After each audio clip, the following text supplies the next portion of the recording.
You know, we were talking last week about R-rated Star Wars and Yes. the idea sort of put forward, or the rough outline of an idea put forward by Ryan Reynolds. Yep. Now, one character that came to mind, you know, I said a few weeks ago that my daughter has started watching Rebels. Yeah.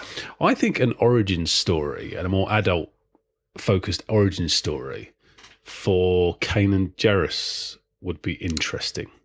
Yeah, he's a good character. He is a good character, and I don't. The thing is, I'll lay my cards on the table, and I think I've said this before. I don't know nearly enough about the Rebels series, Yeah. so I don't know whether there's some stuff on that sort of timeline that's been covered already in terms of origins. But if we're talking about live action, it'd be interesting anyway because it would make it something different.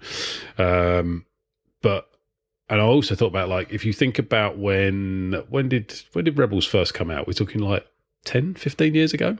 Oh, I don't know. I've actually no idea. I could have researched this. I didn't think it was even that old, to be honest. When did it first? So yeah, 10 years ago. So it first came out in 2014. Okay. So if you think, like, a lot of the fans of that, the hardcore fans of that, who are kind of baked into that series, Yeah. will now be in adulthood. Sort of, well, late teens, early 20s, and a bit older maybe. They might be prime targets for that, and he might be an interesting one to see, I think. And you see it as a R-rated expose. Possible. Given that he went from basically being Jedi trained to then going on to be a rebel. Yeah. It was. Yeah, I think it would be interesting. Another one that survived Order 66. Another one that survived. You Despite survived. I can tell you that Order 66 was executed and no one survived.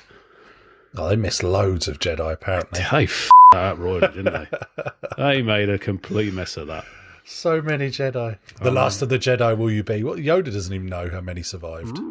Yes, exactly. Loads of them. Loads of them. They're everywhere. Although